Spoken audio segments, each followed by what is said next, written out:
This is Alex, 21 years old. Bank account balance, $42. Not 4,200, not 42,000, $42. He wasn't born into money. He wasn't a prodigy. He didn't win the lottery, get a lucky inheritance, or stumble onto some viral trend. He was just a regular guy, working a soul-crushing job for $11 an hour, living in a one-bedroom apartment he could barely afford. But 4 years later, on the morning of his 25th birthday, Alex crossed the $1 million net worth mark. And today you're going to get the exact blueprint of how he got there. Not the vague, fluffy version you've heard 100 times, but the actual phases, the actual systems, the actual sacrifices, laid out step by step. Stay with me, because the specific detail in this video could be the thing that changes everything for you. Let's start at the very beginning. Alex's daily routine at 21 was a masterclass in slow-motion misery. Wake up at 6 a.m. Commute 45 minutes on a bus that smelled like other people's bad decisions. Clock in for an 8-hour shift stocking shelves or covering the register at a convenience store.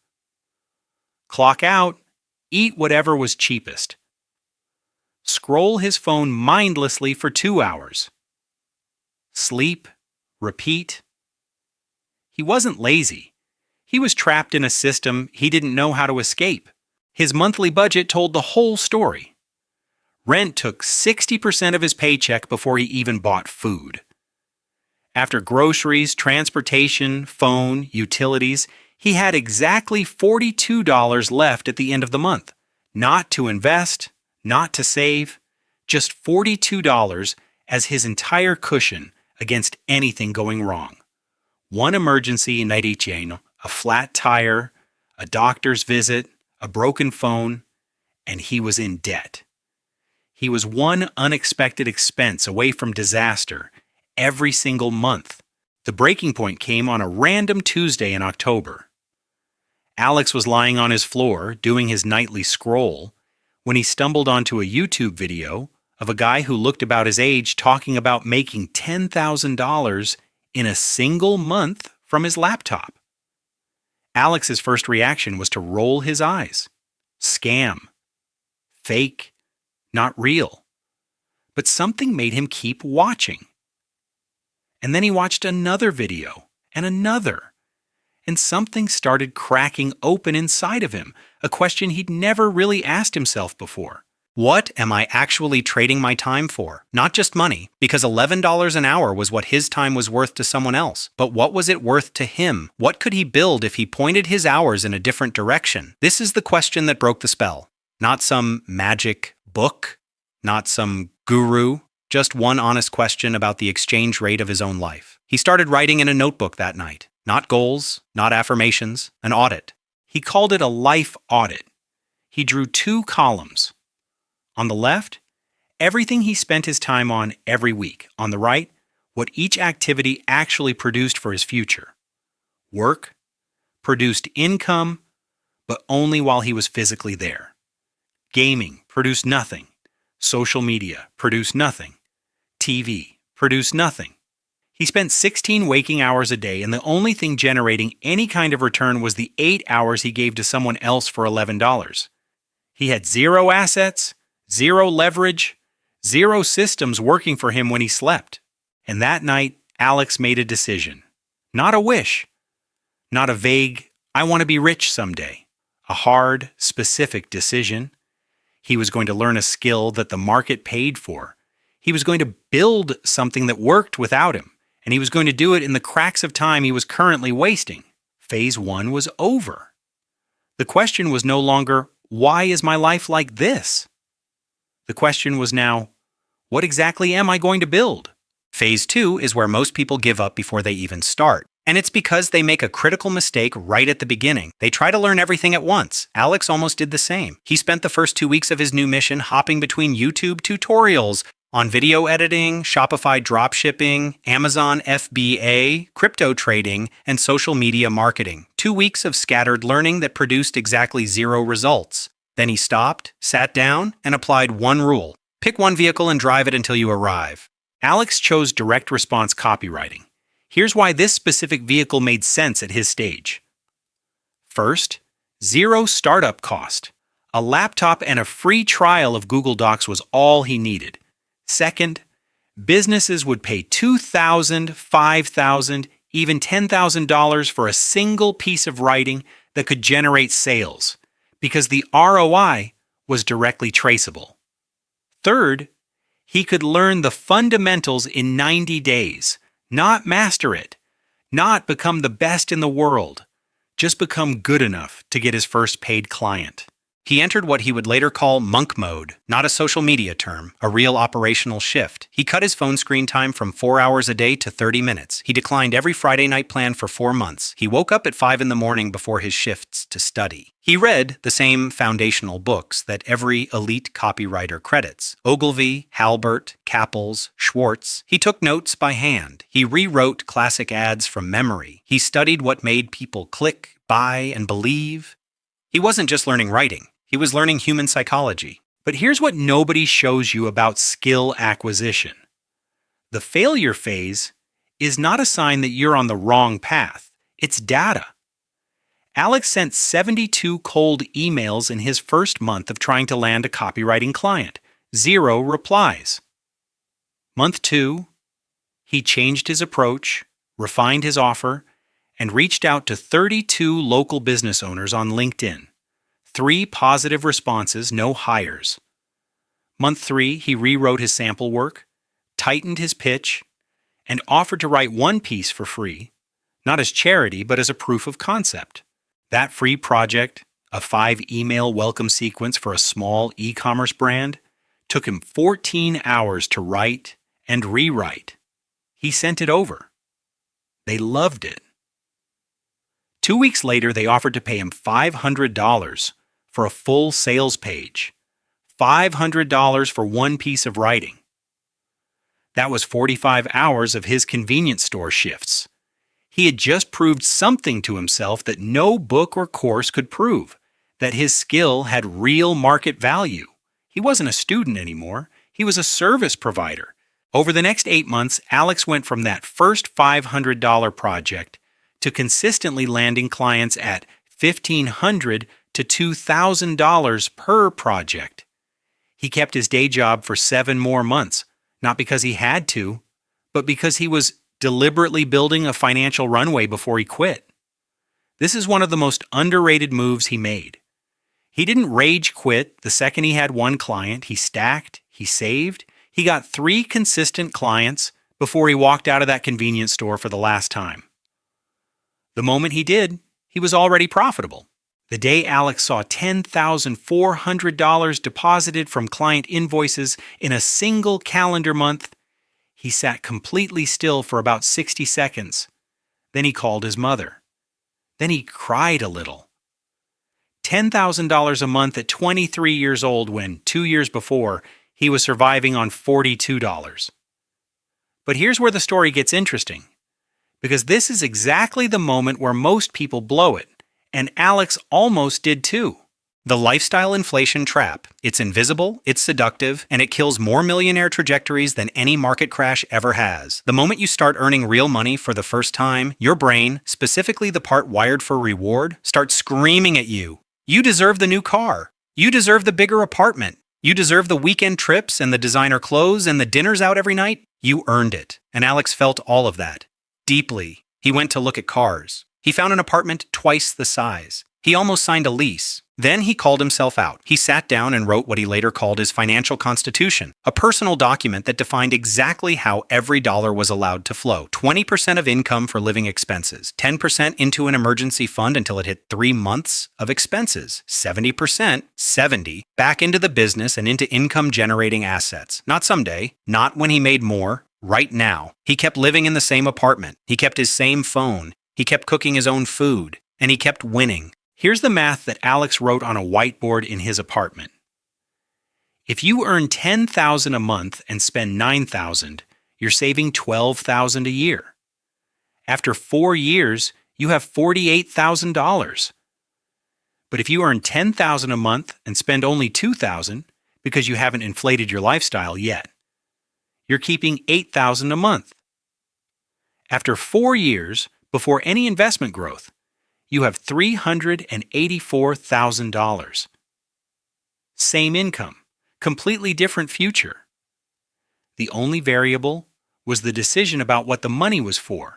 By the end of his 23rd year, Alex had 5 retainer clients paying him between $2,000 and $3,500 per month each. Total monthly recurring revenue, $12,400. Predictable, repeatable, but here's where he hit his first ceiling. And now I'm deep Urgencio,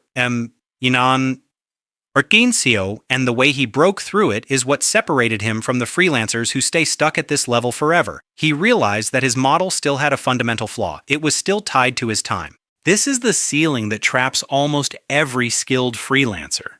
You can only work so many hours. You can only take on so many clients. Alex was billing $12,000 a month, but to get to $15,000 or $18,000, he would need more hours. And he was already working 50-hour weeks. He had built a high-income job for himself, not a business. The distinction is critical. A job requires your presence. A business runs with or without you. To get from $12,000 to $100,000 a month, he needed to stop selling his time and start building systems. Alex's first move toward leverage was not hiring, it was automation. He spent 3 weeks mapping out every repetitive task in his business. Initial client contact, automated with an email sequence. Discovery call booking, automated via a calendar link. Proposals, templated down to a 20-minute customization. Invoicing automated on a monthly cycle. Onboarding emails, automated. In total, he identified 11 hours per week of tasks that didn't require his brain. Tasks that software could do better, faster, and without complaining. He got those 11 hours back and immediately deployed them into client work and content creation. With his systems clean, Alex made his second leverage move, his first hire. Not an employee, not an agency, a virtual assistant, specifically a junior copywriter from a freelancing platform who could handle first drafts, research, and client communication. He paid her $1,200 a month. In his first month with her support, he was able to take on 2 additional clients worth a combined $6,000 in monthly revenue. The return on that $1,200 investment was immediate, dramatic, and compounding. But the real breakthrough in Alex's 24th year came when he realized he had knowledge that other people would pay to access in formats other than done-for-you services. He packaged 2 swipe file products, curated collections of his best-performing copy frameworks, and sold them on Gumroad for $47 each. In month 1, they generated $800 in passive sales. By month 3, with some content marketing behind them, they were generating $1,800 a month with no additional client work. He had just created his first asset that worked while he slept. By the end of his 24th year, Alex's monthly revenue hit $18,200 across 3 streams. $12,000 from retainer clients, $1,800 from digital products, and $4,000 from consulting. His team had grown to 2 virtual assistants. His working hours had actually dropped from 50 per week to 32. He was earning more by working less, not because he was lazy, but because he had finally stopped confusing motion with progress. He wasn't running faster on the hamster wheel, he had built a completely different machine. Let's talk about the math of how Alex actually hit $1 million in net worth by his 25th birthday, because the number is real, but the breakdown might surprise you. It was not a single massive payday. It was not one viral product. It was 4 compounding streams that built on each other over 36 months. Business revenue of $18,000 per month by month 36. Savings and investments from years 2 and 3, now worth $240,000 after market returns. A stake in a small e-commerce brand he helped as a fractional CMO, valued at approximately $300,000 at acquisition, and liquid savings of around $160,000. Box 1. The enterprise value of his copywriting and consulting agency, conservatively valued at 2 years of profit, approximately $420,000. Box 2. His investment portfolio built by deploying that 70% reinvestment rule consistently, now at $240,000. Box 3. A minority equity stake in an e-commerce client he took a chance on at year 3, which sold to a larger operator, $300,000 cash. Box 4. Liquid savings, $160,000. Total, $1,120,000. $1.12 million. Net worth. Verified. Here is what Alex wants you to take from his story. And I'm going to give it to you exactly as he gave it to me because the way he framed it matters. He said, I didn't get rich because I was smarter than anyone. I got rich because I stopped treating my future like something that would just happen to me and started engineering it like a system. I audited my life. I picked one skill. I survived the failure phase by treating it as data. I avoided lifestyle inflation at the exact moment it would have killed my trajectory. I built leverage. I diversified my income. I stayed boring while others stayed broke trying to look rich. 5 phases, that's it. Not 500. Not some secret society. Not connections he didn't have. Phase 1. Perform a ruthless life audit and find where your time is actually going. Phase 2. Commit to one high-income skill for a minimum of 90 days in monk mode. No switching, no distractions. Phase 3. When the income arrives, protect it with an iron financial constitution. 70% reinvested, always. Phase 4. Automate your systems before you hire people. Then hire for leverage, not comfort. Phase 5. Build income streams that compound, digital products, equity, investments, so that your net worth grows even on the days you don't work. The cursor is blinking. Your blank document is open. The only question that remains is the same one Alex asked himself on that Tuesday night in October, lying on his apartment floor with $42 in his account, a phone in his hand, and his whole future still unwritten. What are you actually trading your time for? If the answer isn't what you want it to be, then you already know what to do next.